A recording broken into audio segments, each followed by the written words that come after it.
कभी करती हैं मुलाकातें, कभी करती हैं मुलाकातें, कभी यादों में बरसातें, किताबें करती हैं बातें, किताबें करती हैं बातें। मन की गहरी झील में कूद जाती हैं कभी, सोच के दरिया के संग संग बहती जाती हैं कभी। चाहे शाम हो या हो रातें, किताबें करती हैं बातें।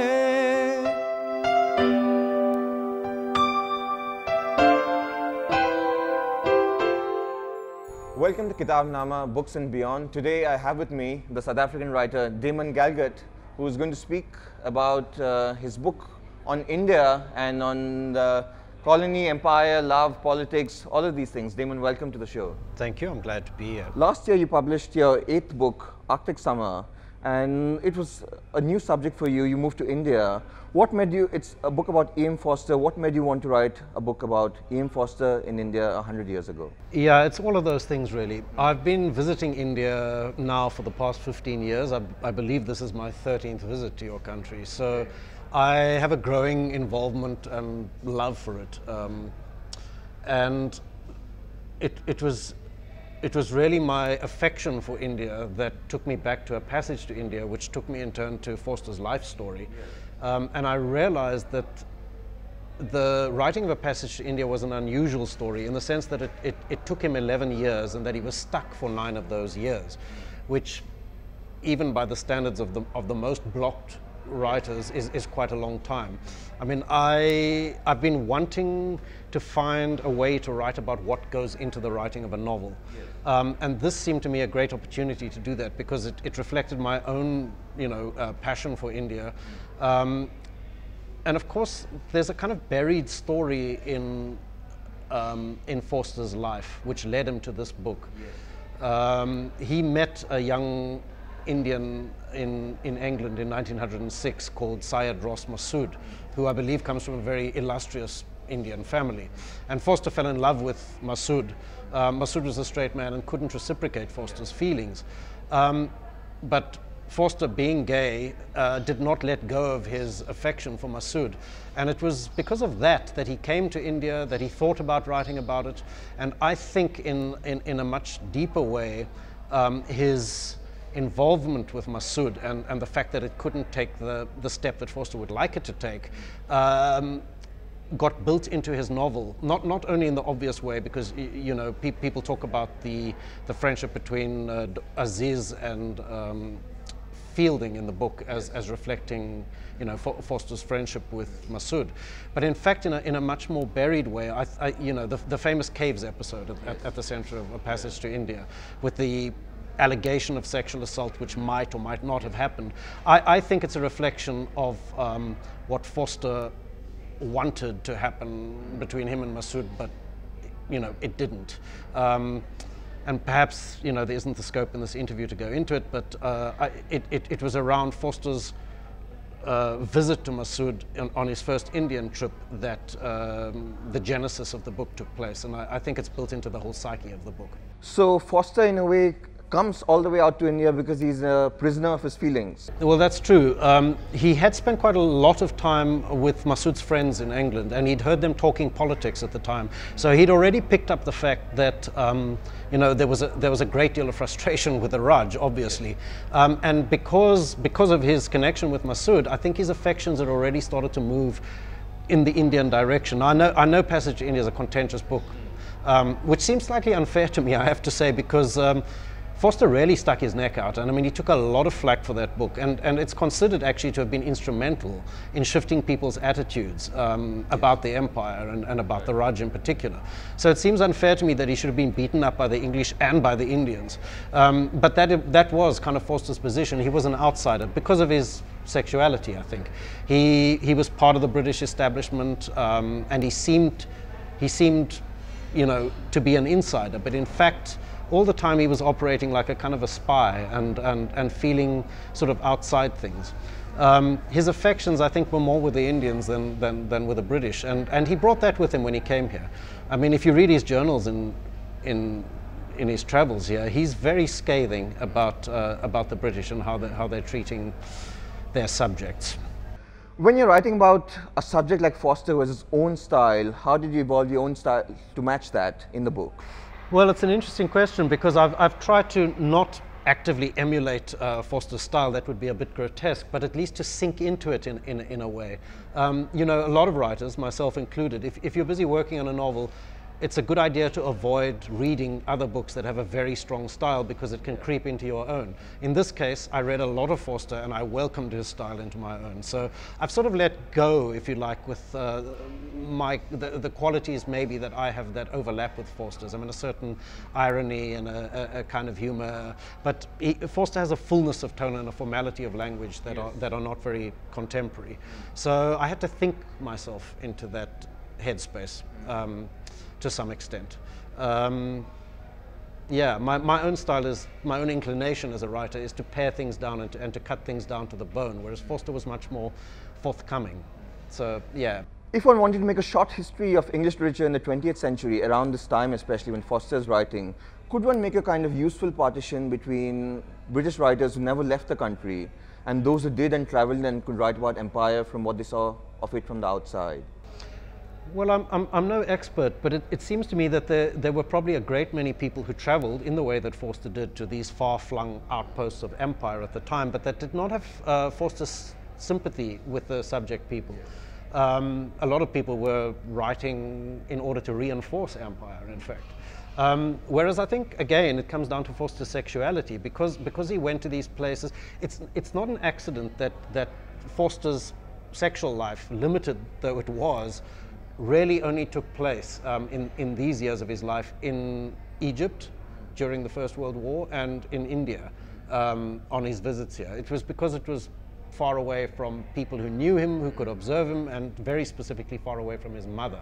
So the fact that he was, you know, unseen and unobserved, or at least felt himself to be, made him freer. And it was almost a kind of byproduct of these visits that he started to notice and have a sympathy for the people who were suffering under the British at the time. I mean, he had a lover in Egypt, a tram conductor from a totally different class. And I think that really was a kind of, it shocked him into a sort of empathy. He really felt the violence that was taking place in Egypt, specifically after the First World War, when there was, you know, unfulfilled promises from the empire caused sort of social uprising. And he felt that in his skin, as it were, from the point of view of Muhammad, his I hesitate to call him a boyfriend, but the guy that he loved. Your use of this word boyfriend and your hesitations about it brings up my next question. When you're writing a book about someone like Foster, how disciplined must one have to be when your subject is 100 years ago to eliminate the categories and the vocabulary of the present day and substitute in its place the words and notions of the time, which presumably are part of the language and part of the feeling that you're trying to evoke? Well, very difficult. Because, you know, one's instincts as a writer is, you know, you reach for the vocabulary that you know. So, you know, it's taken a lot of going over to kind of cleanse a lot of those words. I mean, for one thing, I can give you an example. I use the word culture quite freely in the writing of the book, and it only occurred to me at a very late stage that is probably not a term that people used. And indeed, when I researched it, I discovered that the most similar word that people would have used is, in fact, worldview. So, you know, I've kind of purged the manuscript as much as I can of those kinds of contemporary references. I dare say I might have overlooked one or two, but I really have paid very, very close attention to it. A lot of how people see and feel the world is framed in their language. So approaching Foster's world a lot of the time meant approaching it through the kind of language he would have used. But this is also one of the pleasures of writing novels, isn't it? That you have to set different limits each time for the range of your vocabulary and even your sentences, perhaps. Well, yes, indeed. I mean, it interests me as a writer to kind of reconceptualize, or let me put it this way, to let the book conceive itself. Different books dictate their own terms, as it were. I mean, my previous book, In a Strange Room, has a very unconventional structure, and that arose out of the material. Whereas this, I dare say, is a far more conventional novel, which felt sort of organically necessary to me once I approached the subject. I mean, Forster was in many respects a very traditional novelist, and I wanted to build the novel in a traditional way to reflect some of his sensibility, basically. So in a curious way, your writing a traditional novel in the Forsterian mold would be radical for you. Perhaps, yeah. Although it's not the way that I sort of think about it. I've tried to do that with each book, to try to find how it wants to speak itself, if I can put it that way. So yeah. Although my natural instincts might have been to approach this in a, let's say, a less conventional, maybe more subversive sort of way, I think it probably would have gone against Forster's grain, and would, you know, for the reader, that would have set up a slight dissonance that I think might have been troubling. Well, Indian audiences today kind of tend to think Forster spent his life in India, in one kind of India, which was India of the colonies. But a lot of his time, Forster was actually the secretary of the Maharaj of a princely state, the Raja of Devas. So please tell us a bit about what he saw there that was different from the India that we know today. Well, I think very bizarre. I mean, Forster was the most unlikely candidate for that position, and if you see the photographs of him in the kind of traditional costumes that he sometimes wore, it's actually quite cartoonish. I traveled up to Devas to try and, you know, absorb some of what might have been happening, but of course the sort of relics of that time have been completely wiped out. There are perhaps one or two surviving buildings. The Maharaja's palace, as it was then, still survives in the form of I think it's some government minister's house, and in fact they'd never heard of Ian Forster, had no idea he'd ever been there, and wouldn't let me in to see it. The guest house at the lake is still there.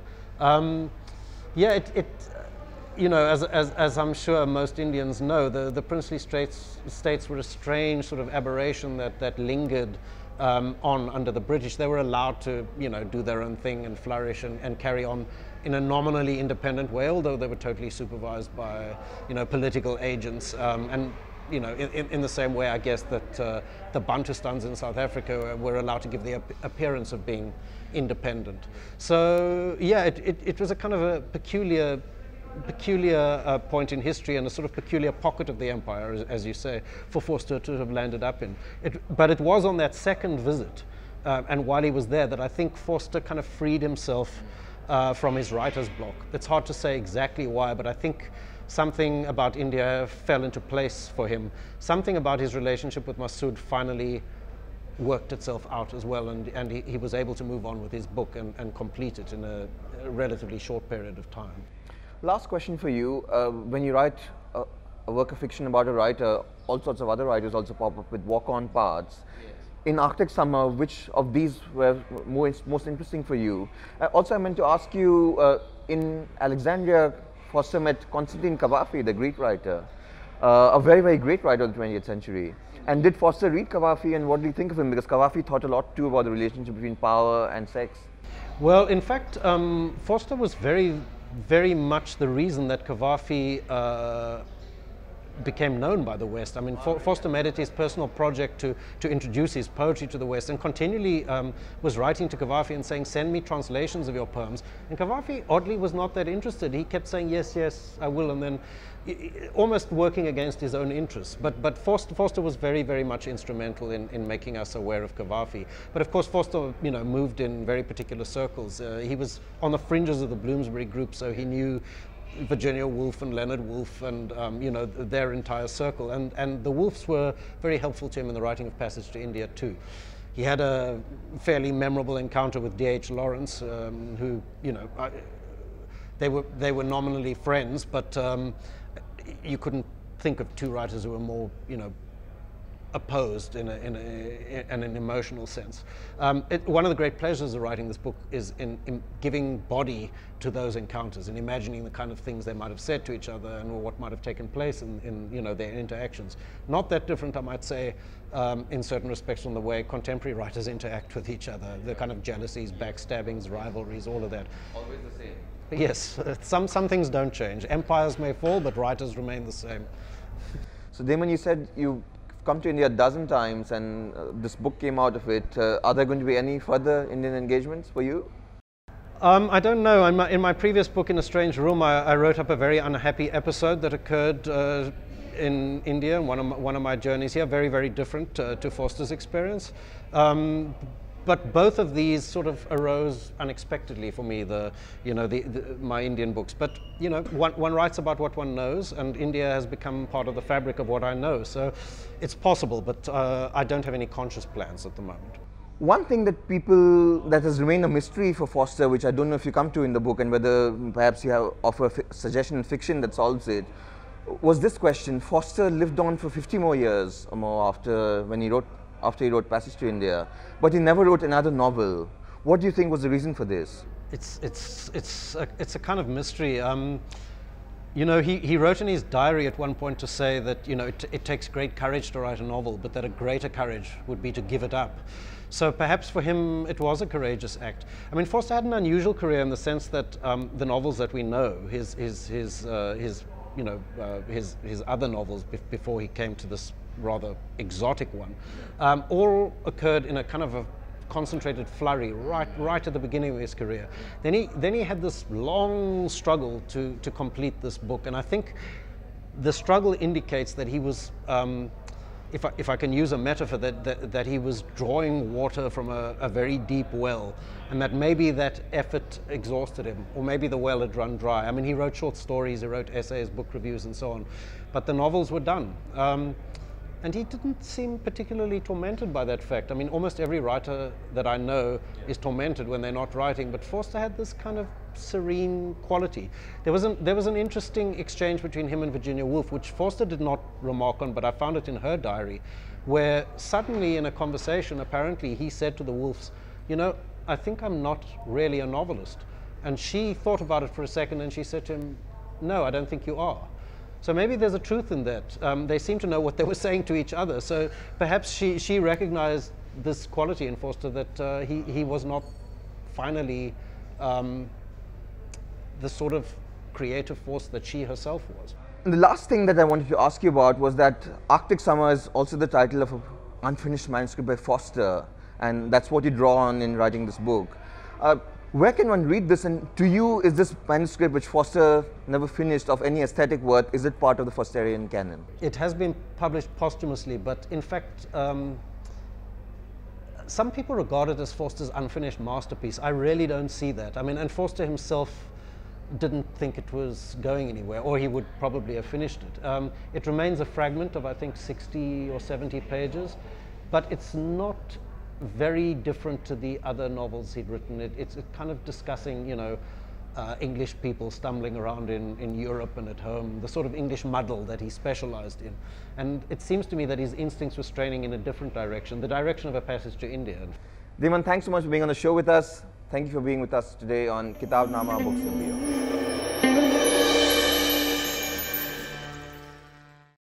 I'm going to be reading an excerpt from my novel, The Gypsy Goddess.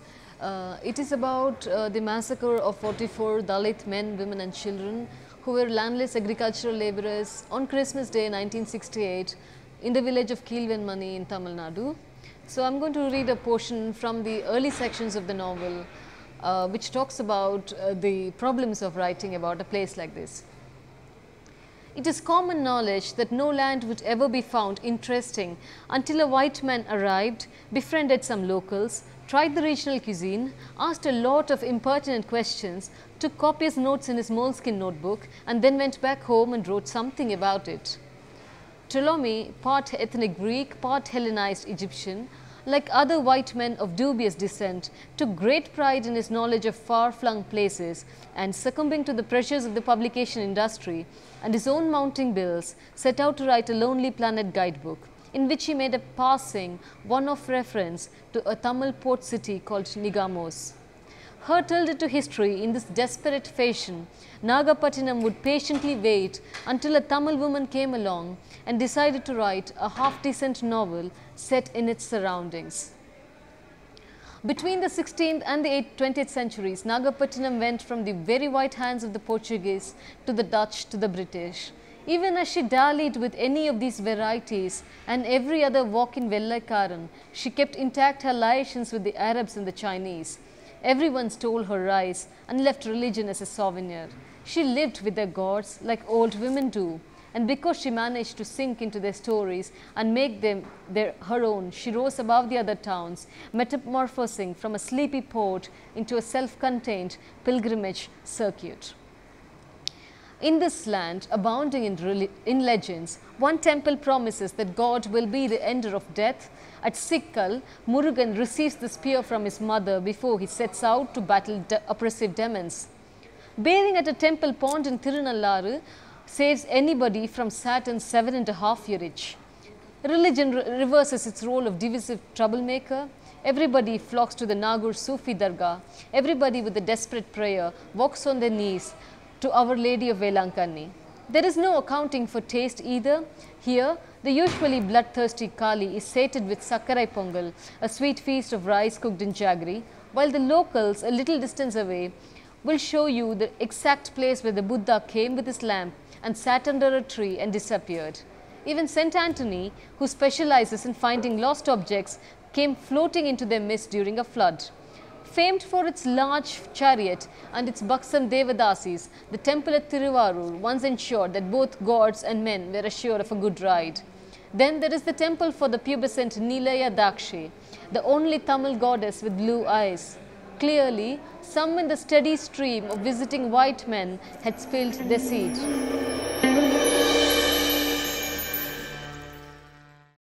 One of the running themes in my memoir, Beloved Strangers, is about moving away from home and finding my own identity, finding out who I am.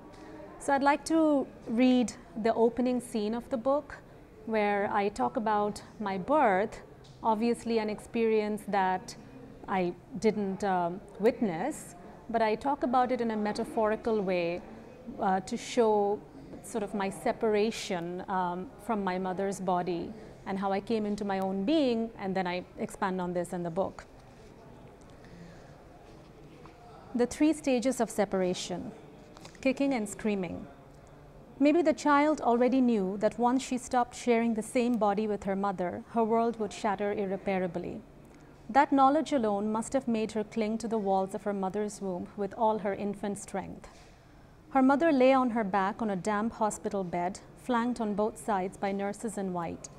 It was the hour after midnight, and she groaned with the pain of labor that had started 8 hours ago. The sharpness had gone out of her cries. The only other sound was the unexpected December rain beating against the windows. And then, just as the nurses exchanged a tired look, neither mother nor child could hold on to each other any longer. A great force overtook the 2 bodies that were still one, ripping them apart. Bones moving, skin splitting, tissues tearing. Blood, blood, more blood. A head emerged, then a body, covered with the wounds of a perilous journey. As the nurse placed the baby in her mother's arms, the little one didn't cry, didn't make a single sound, but, in the wake of separation, looked on with great surprise. This was the story of my birth, my first separation, my disembodiment. Learning to fly. In one corner of our school playground, there was a stack of red cement bricks piled high against a wall. The wall was low enough that if we climbed on top of the stack, we could peer over into our neighbor's backyard. Every day when the last bell rang, my friend Nadia and I raced to the stack, climbed up on it, and surveyed the view for a few minutes. It was not a spectacular backyard. The grass was not mown, the bushes were untended, and a child's broken crib lay discarded next to the rusty metal chair. But there was something enchanting about the garden. Tall stalks of wild lilies grew everywhere. Giant roses burst forth from overgrown bushes, and deliciously ripe red tomatoes rolled on the ground where someone had once made a vegetable patch. The image of that abandoned garden, mysterious, lonely, yet full of possibility, made my imagination soar. I want to run away, I told my friend Nadia. Where to? Dallas, I said, remembering the Ewing family from the popular television show and their beautiful ranch in Dallas, Texas. Let's run away to New York. I have an uncle there. So you'll come with me? I could. We both remained silent for a moment, contemplating the feasibility of the plot. "What about our parents?" I said at last. Nadia frowned, and I immediately regretted my query. "They will forget about us," she concluded with a slight twitch of her lips. "You're right," I agreed. My friend nodded, linking her arm through mine. "We could become actresses and get our own house, a big house with a red-tiled roof. Or we could be detectives like Nancy Drew and solve mysteries all the time." We looked at each other and giggled. We were inside our plot now. We were characters moving the plot forward. And we got into it so much that it became our daily after-school ritual in first grade. We spun the same reverie of escape, and it left us breathless with excitement every time. Even as adults, we never really asked each other why, back then, it was so important for us to plan on running away. It was not that home for me was an unhappy place, but in our home, joy had an ephemeral quality to it. It was like trying to catch a glimmer of sunshine that slips in through a crack and dances around the room but never quite settles. We were novices at capturing joy, never able to hold on to it for very long.